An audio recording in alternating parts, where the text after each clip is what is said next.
Tahun 2035. Nadine berusia 13 tahun saat itu. Aduh, Nadine memekik kesakitan saat seorang pria mendorongnya ke sel besar yang penuh dengan anak-anak serta remaja. Tutup mulutmu, atau aku akan... Dia berteriak lalu membanting pintu besi, membuat mereka semua tersentak. Nadine mulai menangis. Sikunya berdarah, sementara sudut bibirnya juga terluka karena baru saja ditampar pria itu. Hei, kamu baik-baik saja? Seorang gadis seusianya dengan warna rambut coklat mendekatinya. Sikuku sakit, jawabnya lirih. Tidak apa-apa, itu hanya goresan. Lihat aku. Mereka memukuli sekujur tubuhku. Dia tersenyum dan menunjukkan padanya bekas luka di tangan dan kakinya. Mata Nadine mulai berkaca-kaca. Bagaimana gadis remaja itu masih bisa tersenyum dengan banyaknya bekas luka di tubuhnya? Padahal keadaannya terlihat lebih menyedihkan darinya. Nanti juga akan sembuh, jangan khawatir. Dia menenangkannya. Dari mana kamu berasal? Nadine akhirnya memberanikan diri bertanya padanya. Aku dari Mumbai. Wow, jauh sekali. Dia terkekeh. Iya, aku sudah di sini selama berbulan-bulan. Aku tidak tahu bulan apa atau tahun berapa sekarang. Bagaimana kamu bisa sampai di sini? Itu keluargaku diserang oleh kawanan perampok. Mereka semua anggota keluargaku dan kemudian menjualku ke preman ini. Nadine tercengang sejenak. Maaf, aku... Tidak apa-apa. Ya, mungkin ini adalah takdirku. Oh iya, siapa namamu? Kamu memiliki gaun yang indah. Aku yakin kamu bukan orang biasa, kan? Nama keluargaku Maheswara. Aku dari Surabaya. Aku dengar Surabaya adalah tempat tinggal para Taipan di Asia. Iya kan? Dia tertawa. Aku Nadine. Aku Cara Mia kan? Kamu bisa memanggilku Mia. Dia tersenyum padanya. Sampai tiba hari ketika mereka menyeret Mia pergi dari sel. Nadine mencoba menarik tangannya agar dia tidak diseret oleh penjaga. Nadine, tetaplah di sana. Jangan bangun. Jangan menyakiti dirimu sendiri. Teriaknya dan matanya sudah basah oleh air mata. Salah satu pria masuk ke dalam dan menendang perut Nadine hingga membuatnya menangis. Lepaskan Nadine, aku akan baik-baik saja. Tidak. Nadine mulai merintih. Sementara anak-anak lain menunduk dan menggigil ketakutan. Mereka telah disiksa dengan kejam oleh orang-orang ini sehingga membentuk trauma di dalam diri mereka. Karena ia tidak kunjung melepaskan tangannya, orang yang menendangnya tadi kemudian melibasnya menggunakan tali. Au! Dia menjerit kesakitan. Tangannya kehilangan cengkramannya pada Mia dan mereka membawa temannya itu ke suatu tempat yang dia tidak tahu. Adalah secuil kilas balik ingatannya saat itu. Kau mengenalnya? Andy bertanya ketika dia menunjukkan potret Mia pada Nadine. Dia mengangguk. Iya, aku tahu dia. Bagus. Dia kehilangan ingatannya saat zat itu bermutasi ke dalam dirinya. Bahkan aku tidak tahu siapa nama keluarganya. Kan, namanya cara miakan. Pak Haris menarik Nadine ke dalam pelukannya, kemudian mencium keningnya. Dia tahu betapa menyakitkan ingatan yang dimiliki oleh putrinya saat itu. Kalian semua pasti lelah kan? Bagaimana kalau kalian istirahat dulu? Nanti kita bisa membicarakan masalah ini lagi setelah makan malam. Ia menyarankan. Mereka semua mengangguk. Kepala pelayan menunjukkan kamar tamu untuk Andy menginap, sementara Naura dan Nadine pergi ke kamar mereka masing-masing. Ben, dia mengikuti tuan putrinya ke kamarnya. Nadine segera berbaring di tempat tidurnya begitu dia masuk ke dalam kamarnya.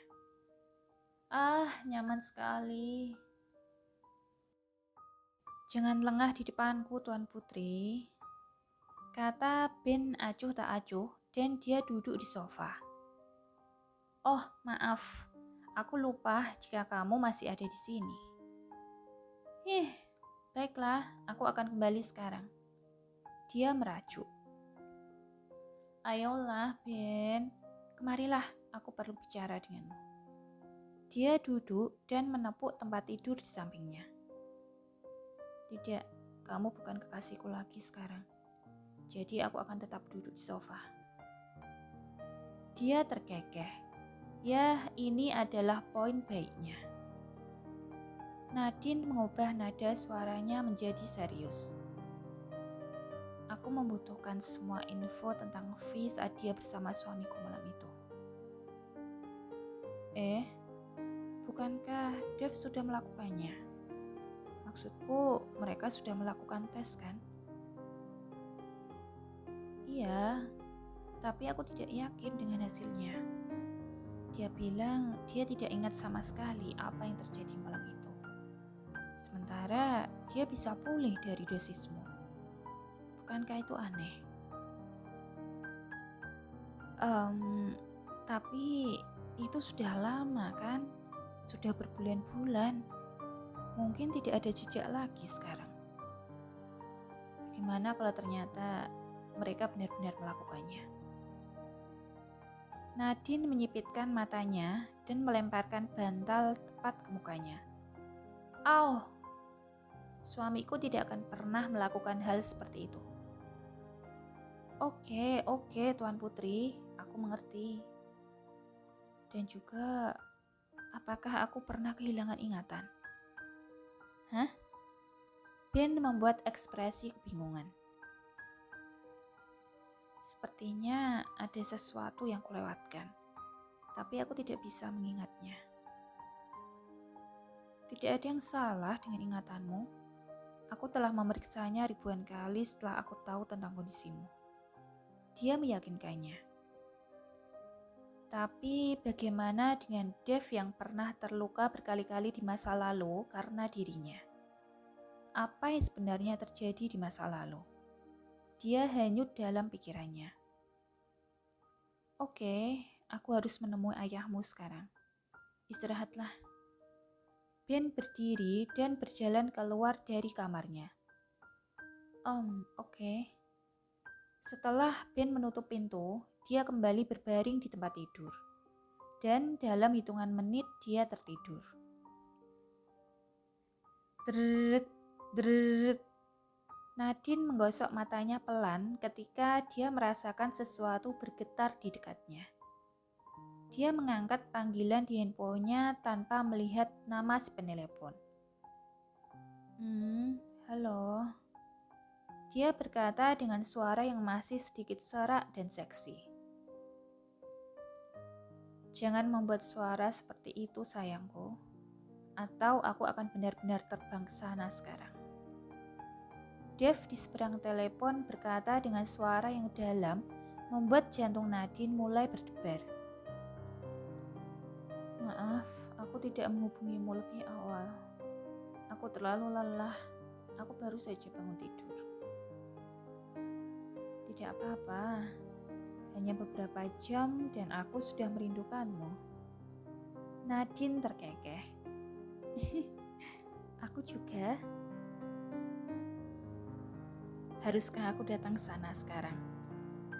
Tidak, tolong tahan sebentar. Tapi aku tidak bisa, Hani. Kamu bisa. Jangan meninggalkanku terlalu lama, sayangku. Hani, sayangku. Kau tahu, aku sangat suka saat kau memanggilku dengan panggilan sayang. Dia melihat kukunya. Oke, mulai sekarang aku akan memanggilmu dengan segudang panggilan sayang. Silahkan dan terima kasih.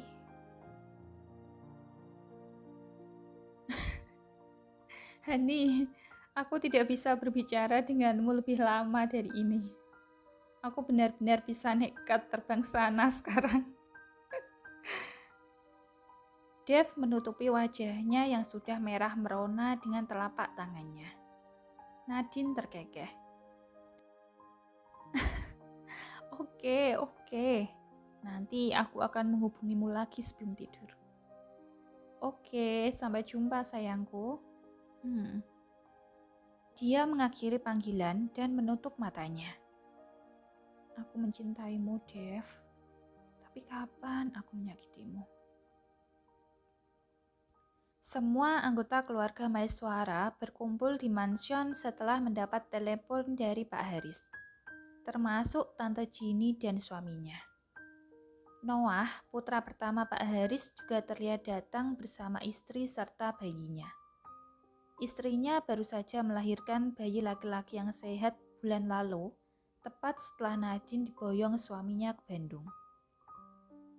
Naura dan Nadine sangat bersemangat untuk bertemu dengan keponakan mereka. Mereka sangat menyukai anak-anak, terutama Naura. Bayi itu tidak lepas dari dekapannya. Ya, di balik sifatnya yang lincah, dia ternyata memiliki satu sisi yang lembut, keibuan.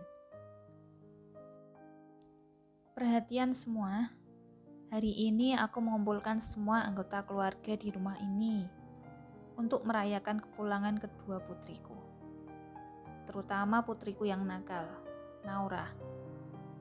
Dan malam ini juga aku ingin memperkenalkan seseorang kepada kalian semua. Pak Haris melihat Andy sekilas, sementara semua mata yang lain masih tertuju padanya. Dia adalah Tuan Andy, orang yang memiliki jawaban atas kondisi putriku, Nadine. Jadi malam ini kita akan mendengarkan apa yang ingin dia sampaikan pada kita. Dia kemudian mempersilahkan Andy untuk berbicara. Selamat malam semuanya. Suatu kehormatan besar bagi saya akhirnya bisa bertemu dengan anggota keluarga Maeswara. Dia menarik nafas dalam-dalam sebelum berkata lagi. Aku merasa seperti sedang mengikuti ujian sekarang. Semuanya tertawa. Andy berjalan ke tengah-tengah aula, memasang sebuah device pada perangkat televisi. Dia kemudian menekan sebuah tombol dan layar mulai terbuka. Ini adalah Golden V.